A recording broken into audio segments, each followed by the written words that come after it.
YouTube as your live and interactive Sharks postgame show. This is Teal Town After Dark.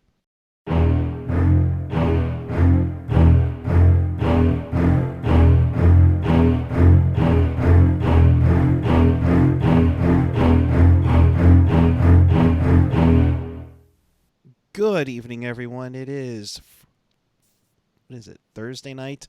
February 20th, 2020. You know, these days are just rolling on when the season's just coming to a rough halt. The Sharks lose a tough 1-2-1 in a game where Martin Jones had a pretty good effort. And we welcome you to this edition of Teal Town After Dark. This is your live interactive Sharks post-game show on the YouTube. So chat with us and fellow Sharks fans in our YouTube chat on the page or the app. You can also follow us on the social on the Teal Town USA, whether it's Twitter, Instagram, YouTube, Facebook, SoundCloud, Reddit, and of course, we continue the chopperization on Discord after we go off the air. And of course, for more Sharks content, visit tealtownusa.com. Hi again, everybody. I wish the Sharks had won 2-0 over the Minnesota Wild, but unfortunately, it's the Devils that won this one 2-1. Joined by Mr. Ian Reid. How are you, sir? I'm as good as can be after watching that game. I mean, it's hard, right? Because we know the score at this point, right? Not just the score of the game, but the score of the season. So, right. You're playing out the stretch, and but wow, I mean, the Sharks miss Evander Kane, don't they? And Logan Couture. And Logan Couture and Tomas Hertl. And yeah, and it's just and. But I mean, like, Evander Kane's out because he's a dummy. Yeah. And the league, and the league's mean to him, but he's a dummy too. Yeah. And that's a good way of putting it. Yeah, like, so, so Evander Kane, I say Evander Kane because he's the guy that could be there if he wasn't a dummy. Mm-hmm. The other guys are hurt. It is what it is, right? But yeah, they definitely miss Evander Kane, and yeah, it's just these are, and they played some teams that are just not very good also. So it's just made for some pretty bland hockey. Yeah, it's been blah, but the Sharks,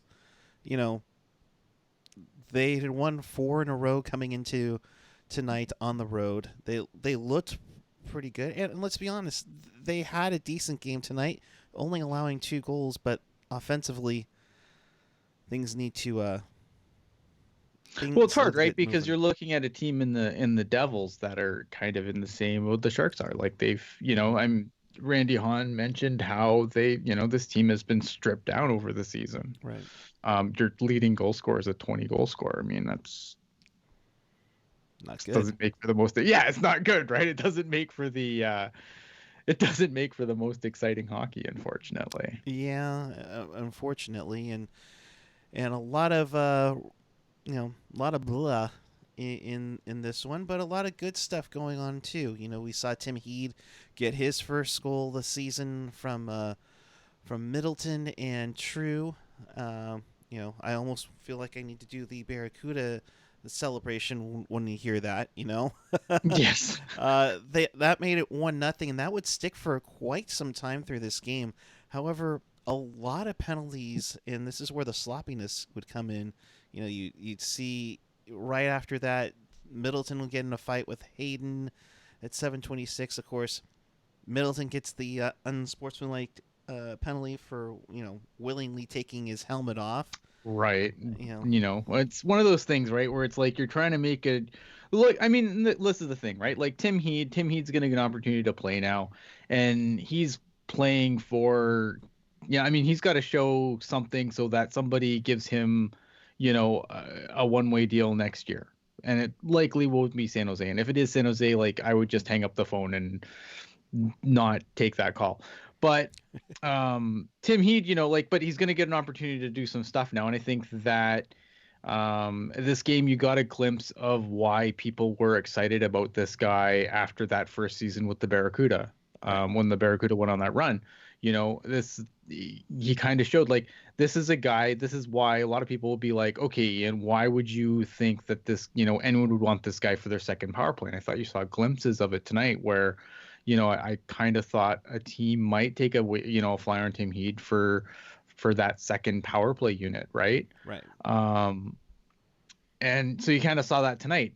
Jacob Middleton's coming in. Obviously, there is going to be a lack of toughness on this team with Brendan and Dylan gone to Washington. So, he's going to come and pick a fight. Now, maybe pick up a rule book and realize you can't take off your helmet in a fight in the NHL anymore. It's been a thing for a while now. And,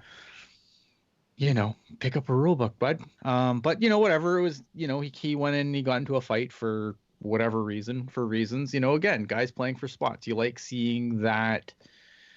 You like seeing that from guys. You like seeing guys doing things that are trying to obviously earn spots, looking towards next season. There's probably going to be a spot on the blue line open. Jacob Middleton would be one of the guys that is going to look to secure a spot on the blue line, and feel as regardless of what you feel about fighting, I mean, that's still part of the game. And, he's trying to show something to the coaching staff, even though who knows if the coaching staff will even be here next year. But that's another, entire, conversation in itself. Yeah. And like Rob, I've been saying, a rookie mistake by Middleton there. And hopefully that'll end up, being, a teachable moment, and you move onward with that. And, other than that, the first period, I thought they did pretty well. Nason takes a late penalty. Goodrow gets a little roughed up and takes exception to that. But I mean, they outshot the Devils 12-7. I thought they contained them pretty well throughout the first period. And Martin Jones, I thought, looked pretty solid. So Martin Jones was fine this game. Like, he was good. I didn't like the first goal, but also, why does the guy have? I can't remember who scored the first goal. Who was it? Was it Bratt? Jesper Fat, right? Bratt? Yeah, Jesper Bratt. Had way too much time to make all the fancy moves. So obviously, again, defensive issues. San Jose, wow. I didn't like the first goal, but I thought Martin Jones played a good game. Unfortunately, Mackenzie Blackwood played a hell of a game. Yep. And that was kind of the difference, wasn't it? Yeah, the big time. I mean, Devils almost went half the second period without a shot on goal. And even when it got to the halfway point, I think they had two. So, it was rough. But then New Jersey came on. Bratt had a nice move. Unfortunately, Brent Burns, goes for a change at the absolute wrong time. Middleton can't get out there in time. And nice move from Bratt to tie it up at 1, and they're off and running. And that's the problem. I mean, that's really been the story of this season, right? I mean, you've got two guys making a ton of money, making a ton of mistakes they shouldn't make. Erik Karlsson's going to get crap because he has the bigger contract, but let's not pretend like $8 million is a small chunk of change. No. Both of those guys next season need to be better. If they're both here next season, which they probably are, let's be honest, they both need to be significantly better for the amount of money that they make. It's just the reality of it. Yeah, and play defense every now and then. Well, yeah, I mean, you got to play defense, obviously. Like, their defensive games got to be better. I know neither of them are known for their defensive games, but they got to be better. And just like you said, taking a line change just at the worst possible time. Right. It's just, you want better from guys that are supposed to be, and I think they are. Like, don't get me wrong, I'm not trying to say neither of these guys, but these guys are both elite talent. You just expect them to make decisions at an elite level. Yeah. Some comments in the chat. Casper Kahari, different guys, same result. I kind of like the new mix and match of players for whatever reason. New blood is a good thing now. You're not playing for anything anymore, right? And so, I mean, he's right. You want to see guys come up. You want to see different mixes of players. You want to see what these guys have. The Sharks, more importantly, the front office needs to see what these guys have, because they've got a big job this offseason trying to right this ship. Yeah, big time. And with what they have coming in with draft picks, and DW has to be busy on July 1st. I know it's stupid money that gets thrown out there, but he has to be I has think to look for some. he has to be active before July 1st because you've got a lot of decisions that you have to make before free agency even hits. Very true. You have to decide what direction you're going with the goaltending. You have to decide. Like Martin Jones has played a couple of good games. Martin Jones had a string of good games in the playoffs last year. Like you can't just be like, oh well, Martin Jones is fixed, everything's better. Yeah, and let's talk about Joner. I mean, he had some huge saves to keep the Sharks in this game, but He had a good game. yeah, I mean, he had a great solid game, which is nice to see. Back to back solid outings. 23 saves on 25 shots. The infamous 920 save percentage. So he's slowly creeping back up into the 900 range. But is it more He's offense now that the issues? It's everything. I mean, this team is depleted on offense, right? Like it's not obviously with the players that are injured. Like again, I think it would be really silly to go, oh, Martin Jones had 2 games. Problem solved. Everything, that's not an issue anymore. Like it's hard, right? Like I'm not trying to take anything from Martin Jones's game, but until he can start putting together consistent good games and 2 games, I'm sorry, 2 games against the Wild, and was it the Wild that he played against last? Yeah. And the New Jersey Devils, I'm supposed to be like, oh, everything's better now? Like, come on. Like the Martin Jones issue is still very much a question mark. Yeah. Like you can't play the 2 worst offenses in the league and go, oh, yeah, Martin Jones is fine. Let's move on. Forward's obviously an issue now. And like it's just like I'm not trying to crap on the last 2 games Martin Jones has played. I just think perspective is important here, right? Yeah. I mean, you give him credit where credit's due, and maybe it eliminates it for the time being. But in the long run, you need to, decide whether or not this tandem or this duo is going to be around. Got a lot of comments coming in now. DJ Retzlaff. It's a sad day to be a Sharks fan, especially the one that's so used to watching Marleau and Thornton tear it up. It's time they retire and the Sharks get into rebuilding mode ASAP. It's hard because you're not built to rebuild. Yeah. This is the problem, right? You have all these long-term big money contracts. I mean, that's not really indicative of a rebuilding team. But at the same time, you got to look at the trends are. I mean, I think Vancouver is a great example of a team that they are on the up and up. Right. There was an article today on Fear the Fin where Shang, was talking to some scouts about the Sharks prospect pool. You can look at how bad the Sharks are this year. And having that prospect pool not being great isn't good. You look at Los Angeles. Los Angeles has a stacked prospect pool. It's just an issue of getting those guys developed and in. And this is the scary thing with the Sharks is they're kind of stuck in this limbo of it's kind of the worst place to be, right? And you got to be careful. I mean, who knows, next year, everything broke wrong for the Sharks this year. And I think that needs to be stated before you say anything else. But if this trend continues next year, the Sharks are going to end up in a very terrible place where I don't think that they're going to be a bottom place team. Like, I don't think they're that terrible, but you're not a playoff team either. Right. And that's the worst. That's the worst place to be in, because if you look at some of the other teams in the Pacific, they're the guys that they go to are significantly younger. Mm-hmm.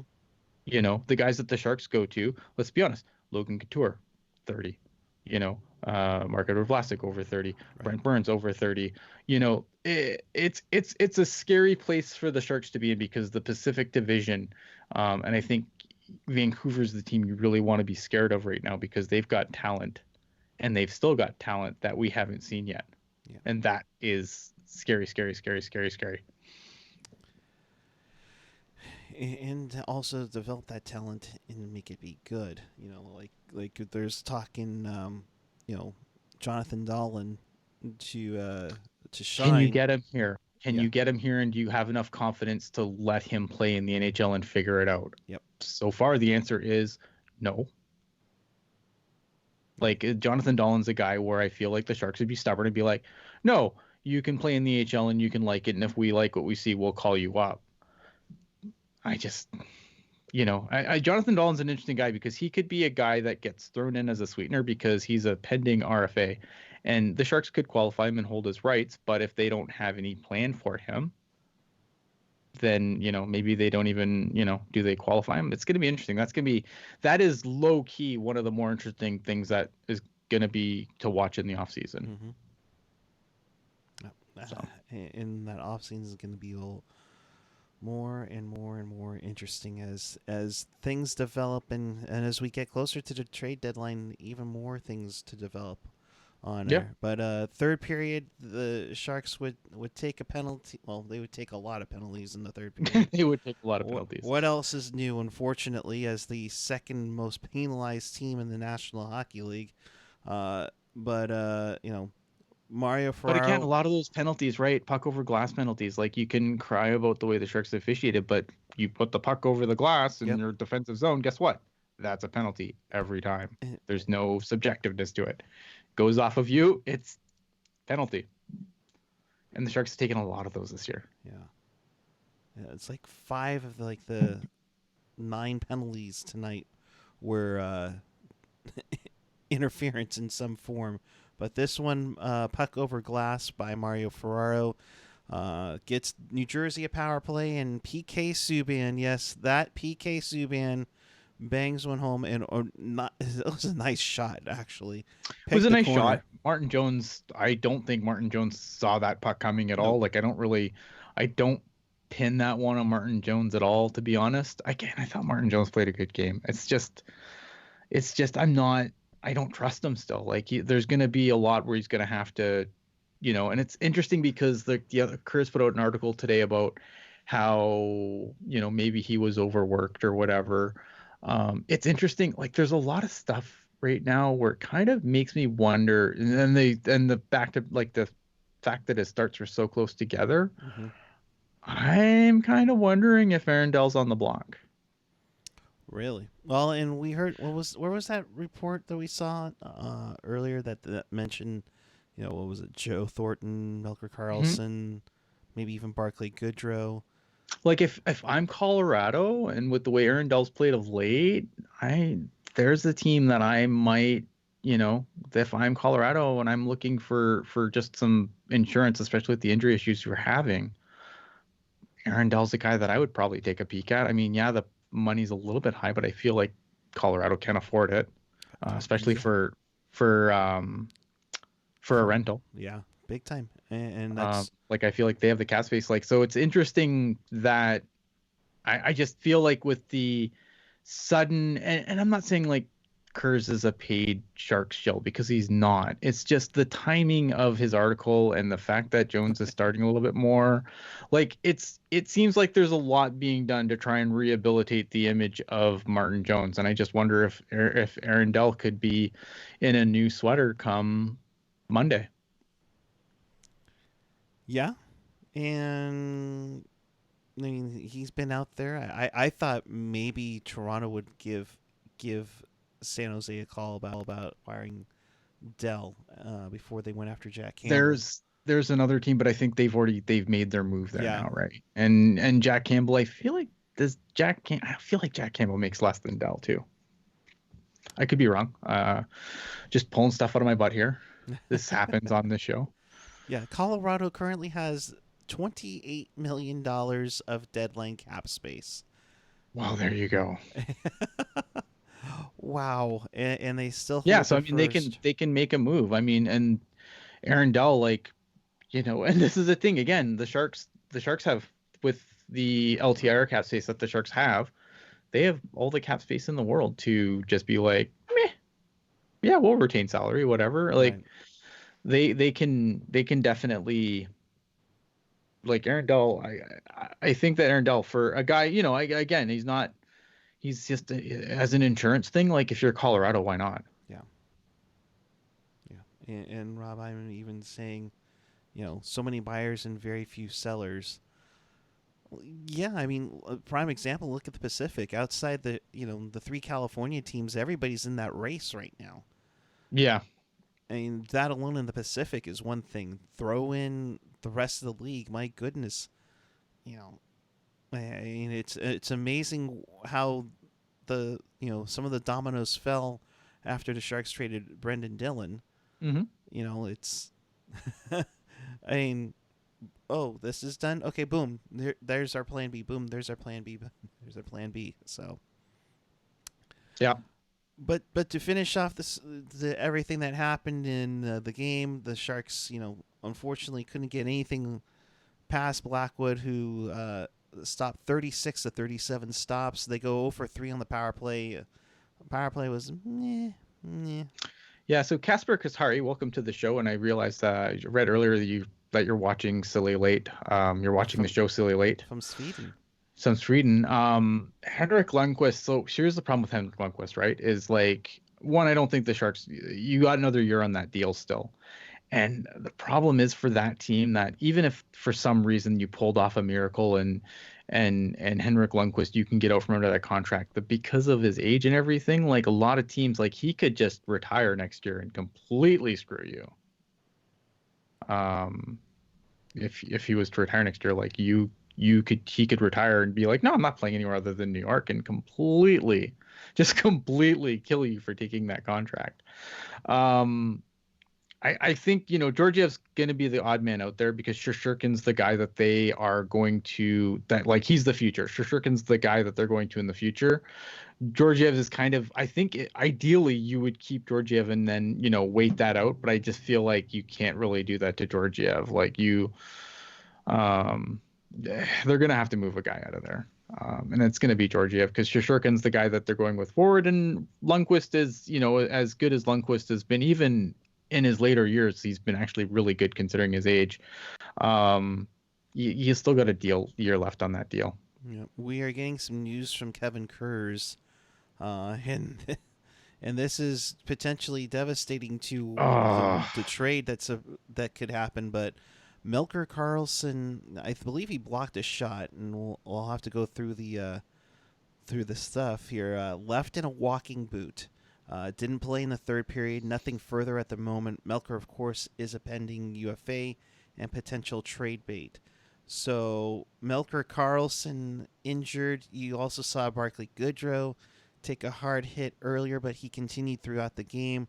But that is a major blow to picking up more assets for the future. Is it though? Is it compared to what they have left though? I still think, like, I think if Joe Thornton wants to move, you could probably get more for Joe Thornton than you would for Melker Karlsson. Like, I'm not trying to bag on Melker Karlsson here, but just because he's like one of your best trade guys, like trade assets you have left, doesn't mean he's a good one. Like, yeah, True. Very good point. Again, I'm not trying to bag on Melker here, but like, I don't think Melker's gonna get you. Like, maybe he does because NHL GMs value things that maybe fans don't. But I don't think he even gets you Dylan gets you a better return than Melker Karlsson. For sure. Is a third round pick really, but you got rid of Melker Karlsson, you got a third round pick. Is that really I'm not upset that, oh no, not another third round pick that the Sharks can completely blow because they have an absolute history of blowing third round picks. I'm not it's is it devastating? I don't know. Is it bad? Yeah, I don't want Melker to get hurt. But from a trade deadline perspective, maybe I think again, if in order to get a good return, it's maybe you have to send a Jonathan Dahlen with Melker to get the return. I don't know. Does it suck? Yes. Devastating? I'm not going to go that far. Well, I think I say devastating because that's one of the pieces that has been flying around that okay, Melker might be going, I guess. Just because he's one of your best trade assets doesn't mean he's a good trade Right. asset. Like, I don't know. I'm not trying to dunk on Melker here. I'm not. I just don't think this is. Oh my God! Now we're Oh. not going to get that third round pick. Oh well, okay, fine. If it's not the end of the world. No, it just sucks that if there was something that could potentially go down for whatever you get in return. Sure. Oh no, and I get that. I mean, look at, and I've said that on this very show that Right. maybe not this specific episode, but I've said previous shows like you sell whatever's not nailed down. You have nothing to lose at this point. Right. Again, yes, it sucks that maybe Melker could get you a potential return, but I don't think it's so good that it's like, oh wow, now he got injured and stupid Doug Wilson for playing him instead of, like he's not a guy you hold out of the lineup because you might get a potential return. Like he's playing right now for a reason. Pretty much everyone on the team is playing right now for a reason. Like I don't think there's any guy you hold out of the lineup. Now maybe as we go into the weekend, like if Joe Thornton, for example, didn't play, that's eyebrow raising. If Martin Jones continues to get starts, that's a little eyebrow raising. But it's not like, again, like the return coming back from Melker Karlsson isn't so great you would be like, oh well, that was really dumb asset management by playing him and having him get hurt. Like you're gonna see those kind of takes and it's just dumb. Don't be those people. Yeah. If you're watching the show and you have a Twitter account, don't be that person. Don't go and make that take right now just to spite me. Don't do it. I don't see AJ in here, so I'm going to assume that nobody will be Have you been on Sharks Twitter? Yeah. Yeah, Skylar. There you go, Skylar. No, Melker for McDavid 1-for-1. You're right. Damn it. You're right. Damn it. What have I done? Yeah, no kidding. So the Sharks lose this one 2-1. But I think more than anything, the Brendan Dillon trade basically prepped everyone's like, all right, we're throwing in the towel now. I mean, there's no potential comeback, nothing of it whatsoever. So, yeah, I'm glad the Sharks did that to you instead of me at this point. Oh, thank you. Yeah, like because I get a lot of flack for sucking the life out of the room, but no, you know what? The Sharks did it, not me. They didn't do it because I told them to. They don't care what I say. Actually, I shouldn't say that because there's other stuff going on that where I could give opinions on, and they probably would care. So, oh my God. Oh man. All right. So with that, sorry. Do we want to talk? We're only 27 minutes. We can talk about like some of this nonsense. Do you want to talk about nonsense? Let's talk about nonsense. How about I'm gonna get us in trouble, but you know what? Oh, great. Here, no, but honestly though, like the fact that like you want to talk about the fact that you need to be in the 1991 club to get like full clips of people mic'd up. I don't I'm not a member of the 1991 club yet. So okay. But I don't know. I find it interesting that they put a little bit out there on their YouTube channel a few hours ago of Joe Thornton. But I guess what the full length version. The full length 1991 club. Okay.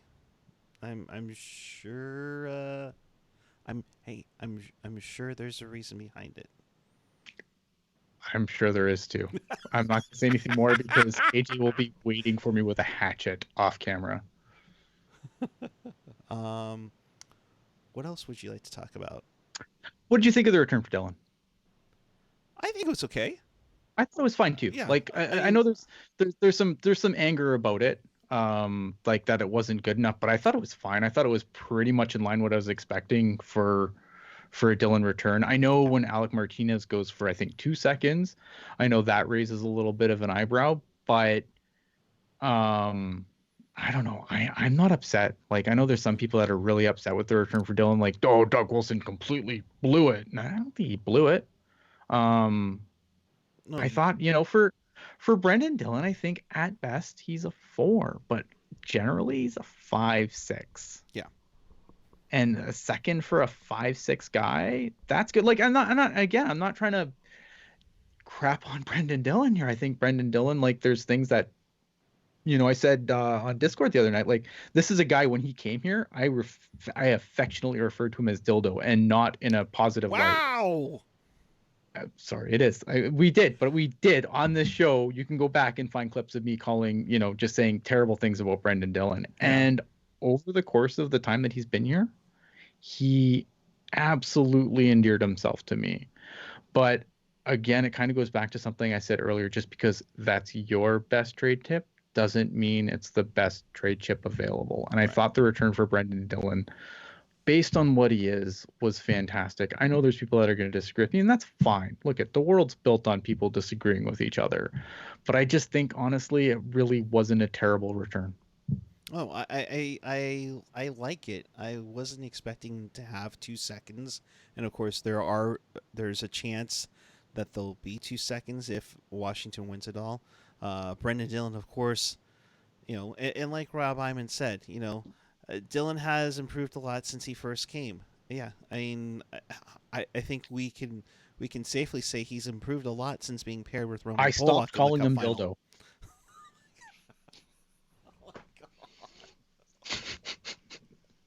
I mean, that's a positive, man. Like, yeah, look at no, yeah, I would safely say that's a lot better.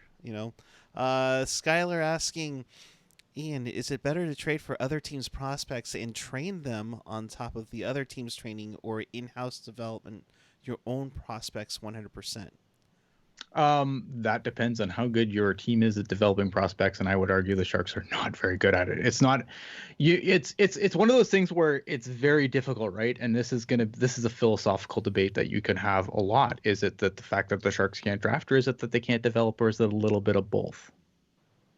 Well, that is the $1 million question, right? And yeah. I don't have a definitive answer to that. I would argue that teams that players that have been good enough to make the NHL right away have been fine. The longer they linger with the minor league team, the less likely they are to turn out. But is that the case with every team? Like, if you have a prospect that sits in the AHL too long on any team, isn't that problematic? And I think that's, and again, it's a really good philosophical debate, right? I feel like the Sharks. But I feel like, the Sharks' problem have been guys that are, that they expected to carry the load were first-year pros, and I think that a lot of spotlight has been put on. Oh, well, Chmelevski didn't make it. That's the worst thing ever. But again, I will go back and tell you, it's the Latunovs, it's the Halbigawaks, it's the fact that True is just kind of coming on now, and I think True's been really, really good, but 4 assists. He's a guy, but he's a guy. Yeah, no, like he's a guy. Like, I really like what Alex True has done, but you could get more from a free agent veteran signing, and I think that is the problem. Yeah. It's not the Chmelevskis that I'm worried about. It's the Latunovs. It's the Halbigawat. It's the guys that have been on the Barracuda for 2, 3, 4 years. It's the Jeremy Waz. It's those guys. Those are the guys that are problematic, because they should be the guys that are banging down the door now. Like, they've been down there long enough that they've been playing pro hockey enough. They should be the guys that are banging down the door, and they're not. Yeah. It's not the first-year pros that are bothering me. The Chmelevski getting a year in the AHL, I think he's done good considering injuries and everything else.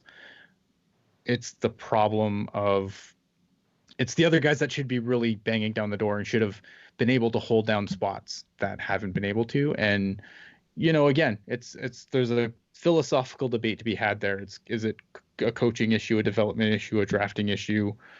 I think it's a little from everything. Yeah, I completely agree. I mean, coaching wise, yeah, you've maybe developed a few all-stars, but let's be real here. The big ones, Pavelski, wasn't with Worcester very long before he got called up. Couture, the same. Not Well, again, Couture is a higher like Pavelski, like, and I think that's another thing too, is like it's good that, like it's a credit to the coaching staff that you can find a guy like Pavelski in the 7th round, but it doesn't excuse, missing on your first through third so often. Yeah, and that's where the draft. That's where Outside of top 10 picks like Couture, Meyer. Well, you want to go back a bit. Mike Rathje and Andre Nazarov will say. Yeah, but you go back too far, right? And then you're talking like the game has changed so much since those picks, right? Like it's a different animal.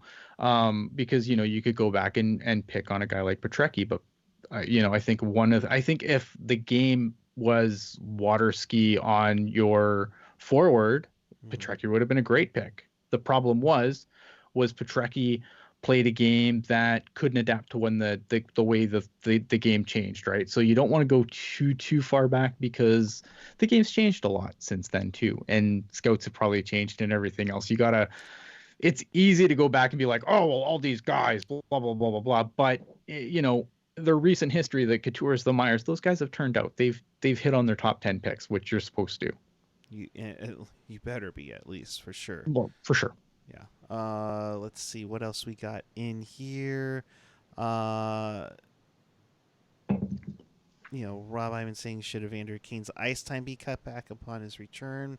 No. Who else are you gonna give it to? Like, let's be honest here. Like, you still want to give people reasons to watch. Having Evander Kane play 10 minutes doesn't make me want to watch the game. Like, yes, right. He did something dumb. He served a 3-game suspension. Problem solved. Like, let that stuff work. That stuff will work itself out. I don't think you need to pile on because what message does that send to, right? Like, are you reducing his ice time because he got suspended for doing something dumb? Are you cutting his ice time because he spoke out about it? Like, you got to be careful what message you're spending, right? But look, Evander Kane is one of your best players. Play him like he's one of your best players, and hope that he can sort out some of the dumb things that he does. At least you hope, because let's be real here. If you haven't learned now, my goodness, he's under contract for what, 5 more years after the season. He's one of your best players. Play him like one of your best players. Period. It's not rocket science. All right. And you also got to remember that Bob Boughner is the interim head coach. He is also coaching for his job. Yeah, big time. Good point there, Ian. All right. Well, I think it's time. It is. Have the goddamn common courtesy to give him a reach around. Yeah. Let's reach it around. Let's wrap it around. Blues up 1-0 on the Coyotes. Holy crap! The Blues have put 45 shots on goal, and they just got a 15. Wow. Yeah, and the Ryan O'Reilly with the lone goal in that one. Tampa Bay is on the board. They lead 1-0. They just scored on the Vegas Golden Knights. Thank you very much.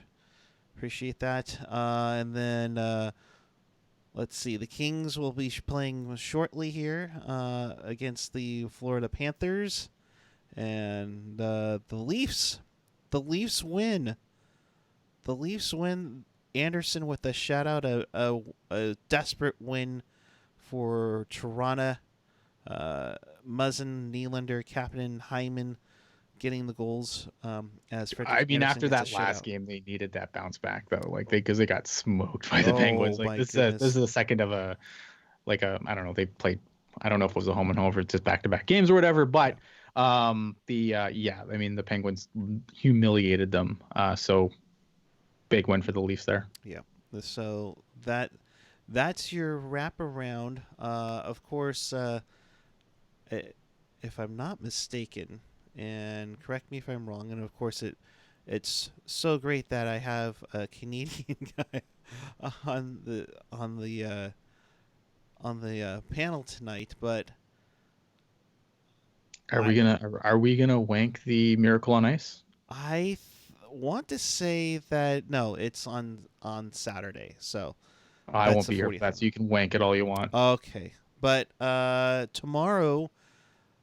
And to be fair, look I am consistent. I don't like us wanking on last year's Game 7. So don't be like, oh, Canadian doesn't like the Miracle on Ice. No, Miracle on Ice is great. It was 400 years ago. Get over it. Like, win a gold medal now. That's the problem, is that you can't get over it until you win it again. No, I don't care. You need to get over it. You know what?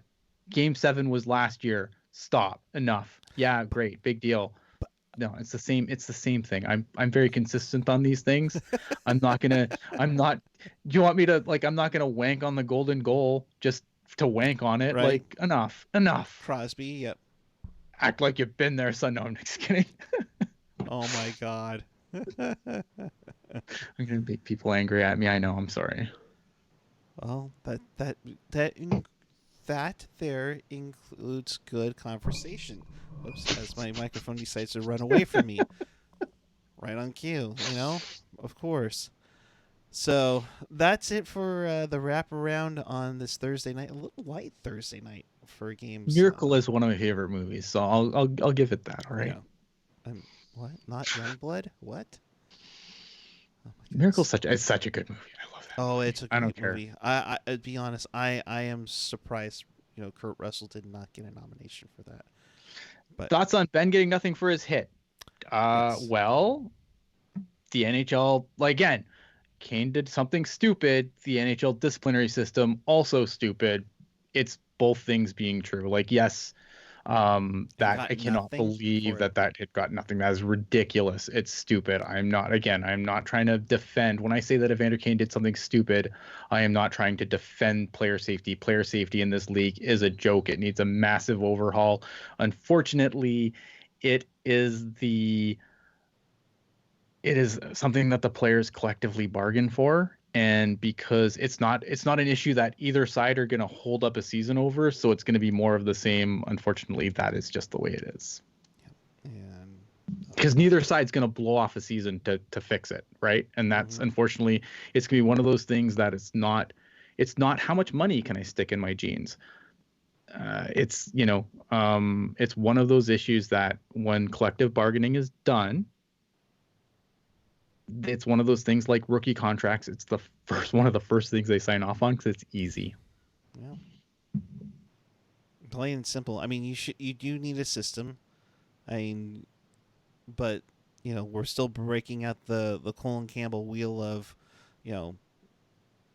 justice. So it's bad. I am not trying to defend player safety. I just think that you want to see, I understand why Evander Kane's upset.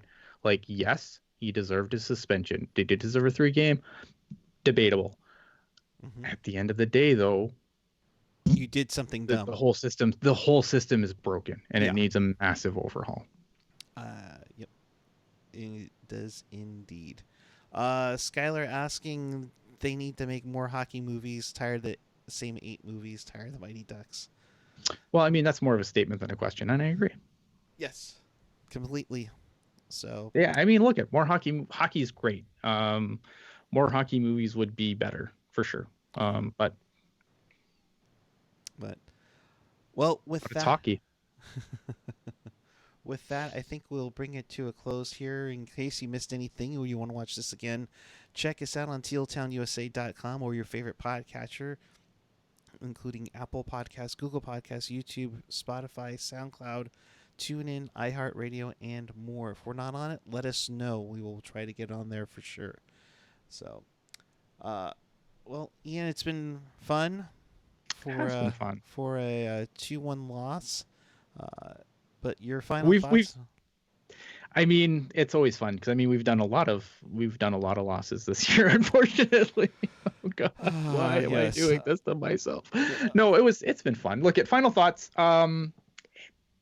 It's hard, right? Like I said, these shows are really hard now. I thought these shows would get easier to do, but really they're harder because you want to be constructive and you want to offer insight and stuff. But at the same time, you're kind of playing out the string, right? This roster probably isn't done being dismantled yet, unfortunately. Yeah. So I mean, you got to look for the small things. Look at Martin Jones having a good game. That's a positive. Take that, be positive about that. That's a good thing. Hopefully we'll see some more performances that we like out of the guys that are supposedly fighting for jobs, guys that you would hope would have done this earlier and made a lot of the season better, but it's their time now. Trade deadline, it's going to be interesting trade deadline. Now we've had a few trades fall. Now it's going to be interesting to see what else the Sharks do, because I think there's still some guys that you can sell. If they trade Barclay Goodrow, I'm going to be angry, Ian, if Barclay Goodrow gets moved. If Barclay Goodrow gets moved, it better be for a really good return, because otherwise I don't know why you would move a guy who's given you one of your really good bright spots this year for next to nothing, and he's going to make next to nothing next year. Yeah. And that's one reason why to keep him, for that matter. Yeah, no, that's exactly why you keep him. I don't know why he's a guy who, even if, things are better next year and he's playing in the bottom six next year where he belongs, he's making less than $1 million. Like, his value may never be higher, but like sometimes you actually need guys that are going to stick around and play next year. Heat scored, positive, bango. Yeah, absolutely. Like, you got to look. I mean, the season's done, and the Sharks selling, they've admitted to us now too. You got to look for the little things now, because otherwise it's depressing. Yeah. No, you take your positives. I mean, I thought Middleton looked pretty decent out there tonight. I'd be angry if LeBanc gets traded. Again, return would have to be astronomically good, because I don't think that he's going to break the bank this year in free agent. Like, he's going to be a restricted free agent. The best thing that he can do is take you to arbitration.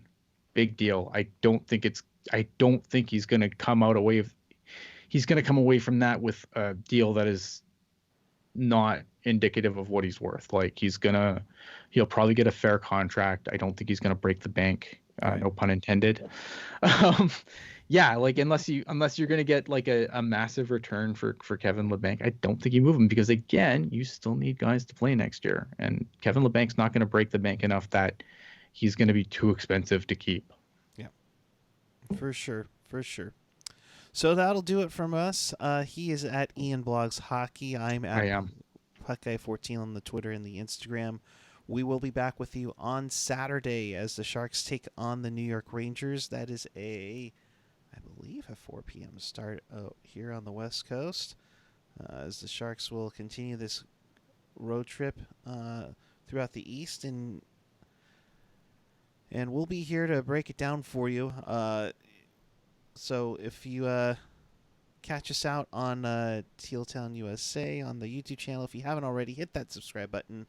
Really would help us out. Also hit that notification bell. That will you see kind of like the one that's popping up right here. So hit that thumb up. Come on, only 13 likes. Let's at least get to 14. Come on, subscribe and hit that bell to notify you when we go back on. Again, we'll be back with you on Saturday following Sharks and Rangers. The Chopversation continues now on Discord with all your favorite personalities from there. So. And I won't mute Puck Guy this time, so I don't talk over him all night. Rude. I know. How dare you? Wow. So that'll do it for us from here. And until Saturday, hit that subscribe button and subscribe and follow us on our social media channels. Keep it real. Keep it teal. Keep it real teal. There we go. We got the 14th like. Have a great night, everyone. We will see you on Saturday.